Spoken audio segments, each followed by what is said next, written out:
Hello and welcome to Coronavirus, The Whole Story, UCL's award-winning podcast all about coronavirus told from the perspective of UCL's staff and students. My name is Vivienne Parry. I'm a writer, broadcaster and UCL alumna and your guide to the groundbreaking coronavirus research happening here at UCL.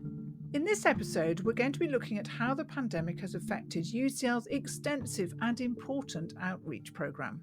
UCL does an enormous amount of work in schools and local communities to help make its research accessible and to help reduce inequalities in our education system. So this week, I'm joined by guests from the Department of Engineering and the IOE who are all involved in outreach in different ways.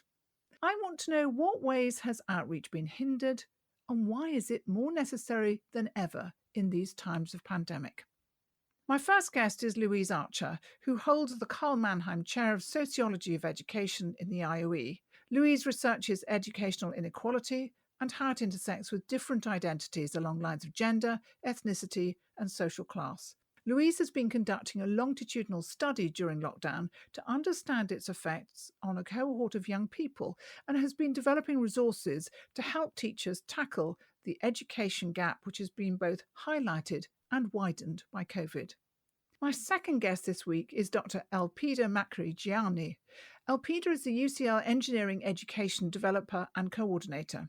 She's the person tasked with delivering UCL Engineering's 50-50 strategy that aims to increase the representation of girls and minority ethnic students through UCL's outreach programs. Elpida has worked on education programs for organisations in the private, public and voluntary sectors, including the Department of Education, Google and the Bill and Melinda Gates Foundation. And last but not least, and a very particular welcome to Tiwa Jayeola, a UCL engineering graduate. Not only has Tiwa completed an MSc in Civil, Geomatic and Environmental Engineering during lockdown, hooray!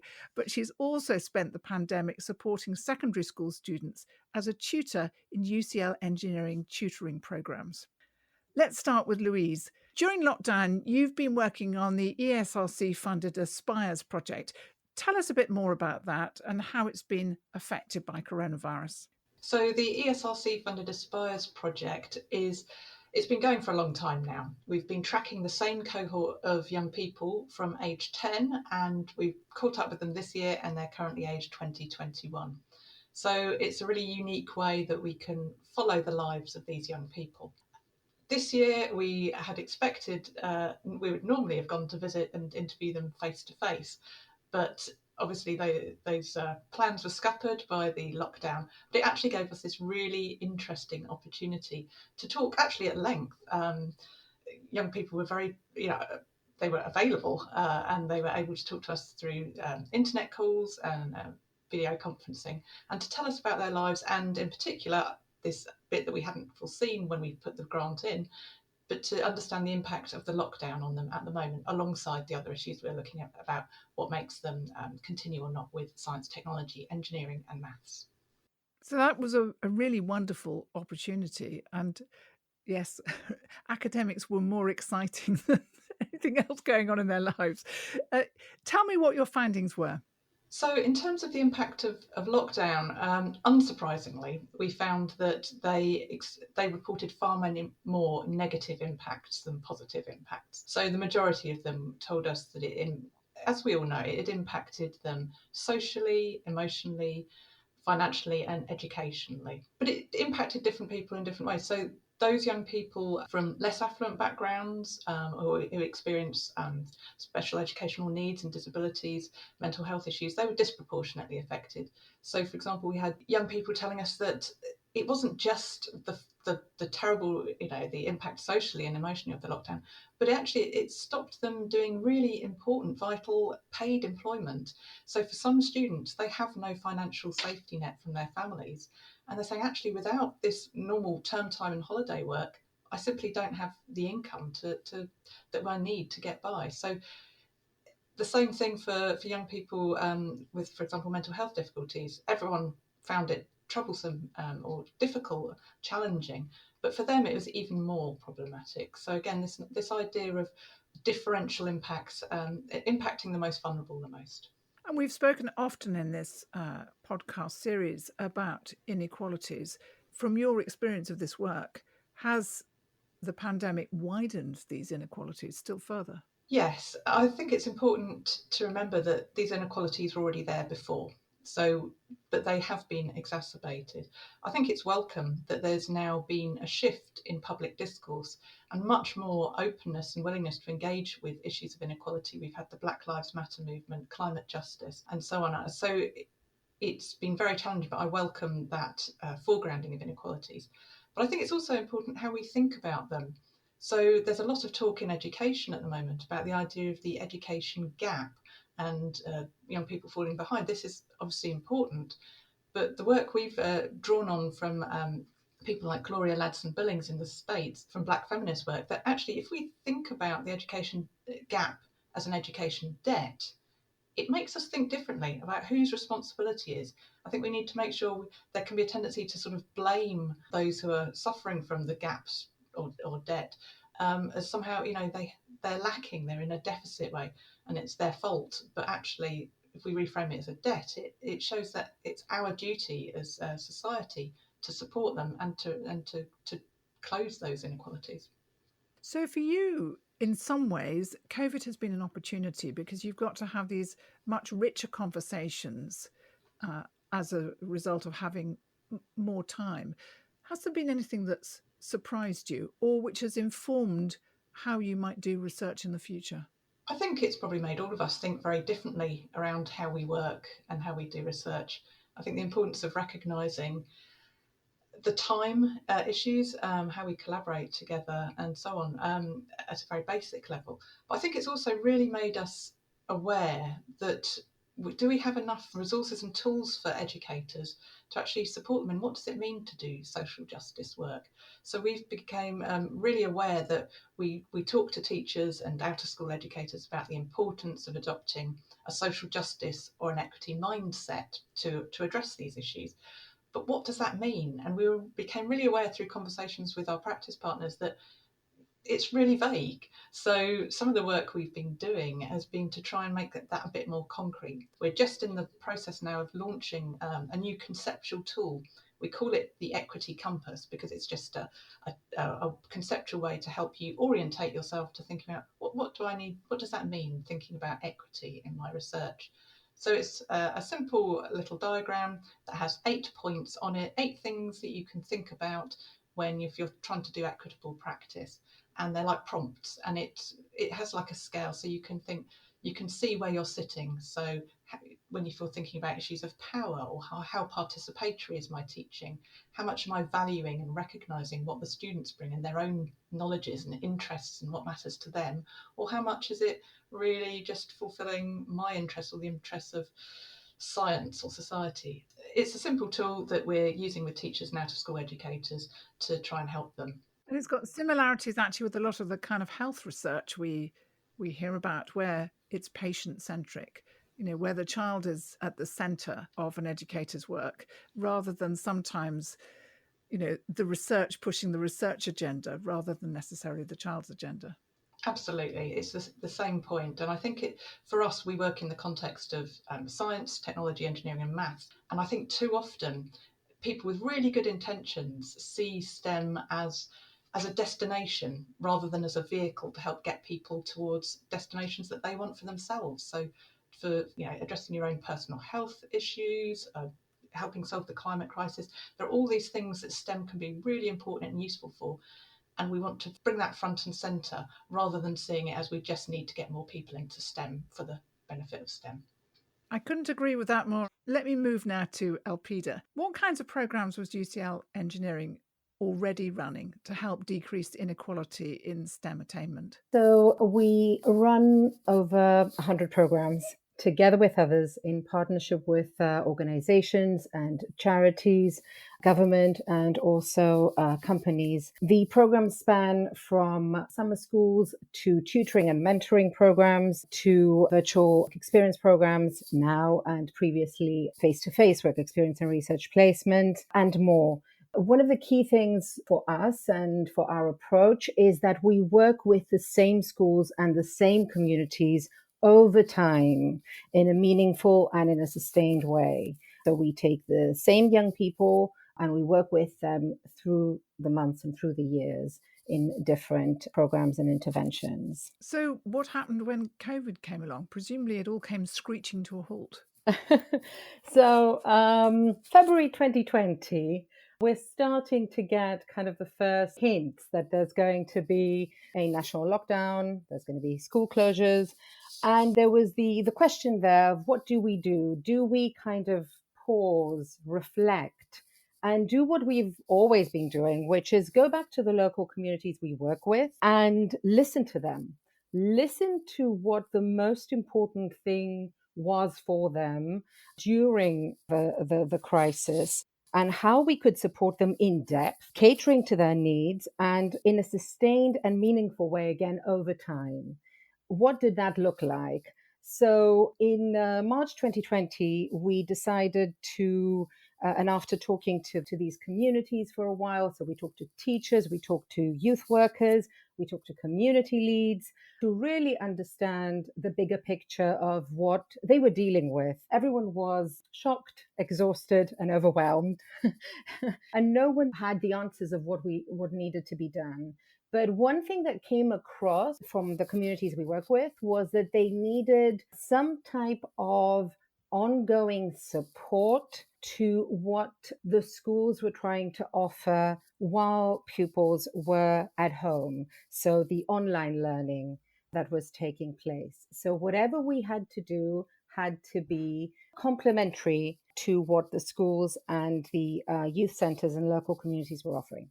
And actually, quite often schools were not offering as much as we would have liked them to offer. So it's quite varied. You have a wide range across the sector of schools that were doing daily online classes to schools that had a virtual learning environment where pupils could access the particular content and resources and assignments or tests they needed to prepare. And then you also had schools that sent an email a week with a PowerPoint or PDF that said, these are all the different things that you need to be studying for the week. And you can imagine that this was kind of overwhelming both for the parents and carers, but also for the young people themselves. Yeah, I mean, for the parents, I mean, engineering and maths is completely out of many parents' comfort zone. And, absolutely. And they can't help at all. And the thing is, it's not only that, it is that our students that actually supported the online tutoring program, which is the program that was our answer, if you like, to the pandemic, were trained to deliver these subjects and were guided always by the teachers. So the teachers would let us know about each pupil's situation and about and assessing the different areas where the pupils needed support. So what was brilliant about what we were able to offer was that it was a tailored intervention to every young person's individual learning style, ability, and pace.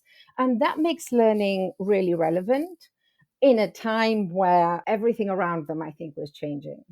And in fact, learning is as you suggest, it's a constant, isn't it? It's something to hang on and focus on at a time when nothing else is certain. Absolutely. I want to ask you the same question that I asked Louise.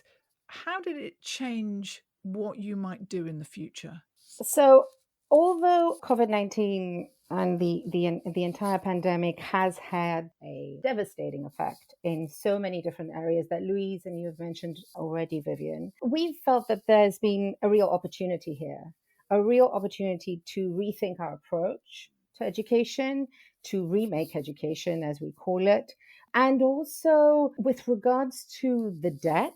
So the educational gap that's contextualized as a debt, which Louise was talking about before, I think we have a collective duty here. We really have a collective duty right now to step up and to increase our efforts to support those affected the most and those that need it the most. And we can actually see several great examples of this kind of collective effort at a local level and also at a national level. And I can speak a bit more about that if you want. Yes, because I was wondering, how confident are you that you're reaching those students who most need you? Because a lot of students who have very engaged teachers get into programs like this, whereas the ones that actually could fly with some help from UCL perhaps fall under the radar, not through anything that they've done, but just because their own teachers are not really aware. Yeah, absolutely. So we have been dealing with this issue long before the pandemic. I imagine. This has always been the communities we've been working with. So we have established ways of working with them and identifying them. And also, this is why I said to you before that when in February, when we started seeing that we were going towards lockdown and school closures, we knew that the first contacts we would lose would be to the children and young people that we need to be supporting the most. They would be the ones that would fall off the radar immediately. We would not be able to contact them. And that's why we went to them first and to their parents first. And I will just say that on a personal level, what we did have to do with a lot of the young people, because a lot of their parents were key workers and were working 48-hour shifts and 72-hour shifts, we did have to say, we're available to you any time of the day. Get in touch with us so that we can set up the online program with you for your child. And I can tell you that everyone did get back, but it might have taken more time. It might have taken more effort, but every single parent that we wanted to work with did come back. But absolutely, that was our first concern. Another way of getting in touch with these young people is through the community centers, through the youth centers, because they will still, and they did still, go to the community centers for different reasons. So it might be that there were free meals there, or there was some type of sport activity that they could do, and so forth. Just a final question for you, because I'm intrigued that online access is something that depends on you having good broadband, not too many other people in your household using it, and a device. And lots of kids have just got phones and a pretty rubbish Wi-Fi. And I know from where I live in, which is not far from UCL, that at 6 o'clock I can't get any Wi-Fi at all, because all the kids are coming home and all immediately into their games and using up all the broadband. Mm-hmm. But that is a real pressing issue for people, isn't it? Absolutely. And I think that moving forward, and going back also to your previous question about, what does the future look like? I think that moving forward, one of the things that this pandemic is making us do is pushing us to really understand what type of structures we need to put in place with regards to digital poverty, and with regards to entire communities and families and young people that are excluded from online learning and from learning during this pandemic, but also beyond this pandemic. We solved this in a few different ways. We've had, again, a range of situations. We've had young people that have had both an internet connection and a device. We've had young people that have had a family device that they used. And then we also had issues with internet broadband. So the ways that we found that worked really well was that what was interesting was that family members did respect the scheduled time that we had the tutoring for the day. The pupil had access to a laptop and the internet. Now, I should explain that because we were all under lockdown, it was much easier for us to have a session at 11 in the morning or 2 p.m. or when there were not so many people constantly online.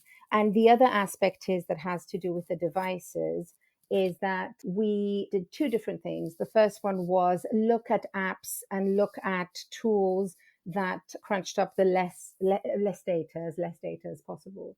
And one of the other things that we also did was look at also getting netbooks and tablets to the young people that needed it the most. Now, I should mention here, as I was saying before, that there are several examples of this great collective effort that's currently happening, where organizations are coming together and they're trying to support with devices. They're trying to support in different ways. One example of this is Camden and Camden Learning. They've been able to secure devices and connections for around 3,000 pupils that need it the most. And then another example for how we came together, all connected online, is also our work with the Olympic Park and East London, where the London Legacy Development Corporation brought all the different partners around the Olympic Park to work on a 3-week entirely online summer school that had arts and design and engineering and science and fashion and the media and everyone involved. And that gave us also a glimpse of hope, if you like, in the sense that we all came together, we shared expertise, we helped each other. And we're all in great need of hope at the moment. So that's terrific to hear all of that. I want to go now to Tiwa. Tiwa, you had a really rotten pandemic because, there we were trying to finish your MSc, and you were also trying to do engagement programs under lockdown, and you do engineering tutoring. So I don't know which bit of that you want to talk about first, but let's start with what you actually do as an engineering tutor. Yes, it was quite challenging, I must say. It was very strange, but it was to be honest, and I've said it to Elpida many, many times, that doing this has been one of the greatest joys of this pandemic, of these strange times. So as an We love to hear joy in a pandemic. Honestly, I've been involved with STEM for such a long time, and carrying on, especially at a time like this, was nothing short of fulfilling for me. And yeah, so as an engineering tutor, I basically work alongside Elpida and a wider team, and we support the students with whatever subject they choose. So maths, physics, chemistry, biology, and any topics that they need help with. And we go through their curriculum, we speak to their teachers, we get access to their online platforms, and we go through their work and try to stick to that work, and help them to feel confident. I think more than anything, it was a question of, can you help me, because I don't have my teacher here? And a lot of the work was to be supportive and just let them know that yes, I can. Just tell me what you need help with and we can do it together. And it had many facets to it, outside of academic as well, which was also just to motivate them, to inspire them, and to just be a source of comfort, I guess, at a very weird time, for everyone. It sounds like everyone needs a Tiwa in their cupboard, just permanently. Hello, Tiwa. Can you answer this problem about quadratic equations? Basically. But how did you have to? I mean, you do that normally. Yes. What particular things did you have to do to adapt? Because I'm getting a sense from you that actually almost the emotional support was as important as the teaching element. Yeah. Yeah, absolutely. In terms of adapting, so what had happened actually so far was, I work full time, and my master's was actually part time. So there's that aspect of life. So in terms of adapting and working with students so constantly, I hadn't actually done that much prior to March, for that year, because work just kept being quite busy. So when it got to it, I was also sort of, getting into it, as well as, learning how to do this online with the students. So what we had to adapt to was our method of sort of writing. So we had to do a lot of screen sharing, a lot of jotting things down. Can you see me? Can you not see me? A lot of showing our workings on the camera, putting your notebook up close to the camera. And I think it was fun. It was to me, it was fun. And I'm glad. I think the students also had some fun just in all the craziness, just muddling through, even when internet connections were bad and going wrong, we just carried on and powered through with our learning. And I think it was also good because they get set homework. And what happens is before they hand it in, they can tell us, oh, can you please help me with this question? I wasn't sure about Oh, I it. so wished I'd had you, Tiwa. Yeah. So there you are, Tiwa. You're doing, as far as I can understand, 30-hour days doing all of this. And of course, let's not forget that you were doing a job and your MSc as well at the same time. How did you cope with the stress? Um, how did I do it? It's a very good question. I wish I knew. um, I think, to be quite honest with you, I just took everything one step at a time, and I just tried to, I think it was a very fight or flight moment for me, and there was just no other option. I had been working for 2 years to complete this master's degree, and I just did not want to extend it. I didn't want to come out of it. I had some work issues as well at that time, and I just could not do it. And with STEM and with the engineering outreach program, I think at some stage everyone was trying to be helpful. There was a point where you felt helpless. You couldn't. What could I contribute? What could I do? And to me, this was my opportunity to help in some way. Especially, we were working with the children of key workers. We're working with children who otherwise wouldn't have access to any educational support at such a strange time. And that was my motivation, and that was why, of all the things that I could have taken off my plate, this wasn't an option for me. I just wanted to do it, and I wanted to carry on. And yeah, and I'm glad I did. Really glad I did. So people will never forgive me if I don't ask you this question, but what's next for Tiwa? Oof, what's next for Tiwa? So it's a great question. So I completed my master's in September. Um, Hooray! yay! In engineering and international development. And what's next for me now is to find a role. So I was also made redundant actually during the pandemic. So to find a role in international development, where I can carry on working as an engineer, in sort of less privileged countries, working on projects to build the economy in, just more developing economies, I guess, around the world. And yeah, so that's my next step. And in many ways, continue in some capacity to be a STEM ambassador and to keep working with young people and inspiring them, especially young women, to just carry on doing what they love and not to be scared of it as well. Well, Tiwa, I think I'm pretty confident in saying that you will be in full employment very, very soon. Thank you very much. So I always try and end these programs because we live in such strange times and it all seems such a dark and horrible tunnel that we're in.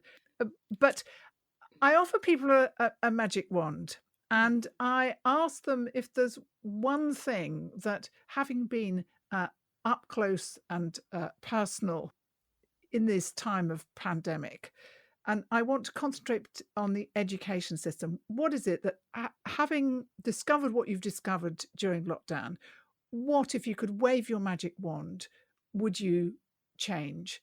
And money is no object, by the way. So let's start with Louise. Oh, I like that money is an object. Obviously, I would want full, proper funding for the education system that gives teachers time to reflect. I mean, have the resources, from the physical resources to having the time to engage with these issues, reflect and teach in a way that is meaningful to support young people. I think we can't underestimate the pressures teachers are under, what schools are being forced to do. We expect so much of schools, and I think they need the money and the time and the resource and the respect to be able to do it properly. And if there was one thing that I think that happened during pandemic and the lockdown, is that parents had a whole new respect for teachers, as in, how could you do this every day, all day, as they battled with their children to try and homeschool? Elpida, what about you? I would totally agree with Louise. Absolutely. Support the teachers, support the schools, fund them properly, listen to the teachers. They really do know best. They have gone through this entire pandemic and they know what needs to be done. And the thing is, what we sometimes fail to remember is that they have their own childcare. Through this pandemic, they had their own childcare to deal with. They had content they needed to develop for the pupils that were at home, so online content, but also resources and content for the young people, the children of key workers that were coming into school. And they've been able to do all of it. I really don't know how. I know that we appreciate all of them and we should appreciate them more and more. Tiwa, you've got a magic wand now. Yeah. Apart from we are going to do a collective magic wand Yeah. and make sure you've got a new job, but apart from that, Yeah. from your experience of the kids that you helped, Yes. what would you do? Honestly, mine's pretty easy. I would give every child a tutor. I think that the work that the engineering outreach program has done, and we have stats that we received recently, just about the students' performances, even during the pandemic. That's just been so uplifting and just so great to see how improved the students are, how much the pandemic did not have negative impacts, or the expected amount or extent of negative impacts that they thought it would have. So absolutely, we'll get every student a tutor, and have We'll someone clone you. there. I'll clone you with my magic wand. That's your wish. Very good. So, first of all, if you are teachers listening, feel the love beaming your way. And if you're one of those engineering tutors from UCL Engineering, also feel the love, because it's clear that you're very much appreciated by the people that you've been working with. So I'm going to thank you all now and say goodbye. You've been listening to Coronavirus, The Whole Story. This episode was presented by myself, Vivienne Parry, produced by UCL with support from the UCL Health of the Public and UCL Grand Challenges, and edited by the splendid Keris Bradley. Our guests today were Professor Louise Archer, Dr. Elpida Makrygianni, and Tiwa Jayeola. If you'd like to hear more of these podcasts from UCL Minds, subscribe wherever you download your podcasts or visit ucl.ac.uk/coronavirus. This podcast is brought to you by UCL Minds, bringing together UCL knowledge, insights and expertise through events, digital content and activities open to everyone. Hope to be with you again soon. Bye for now.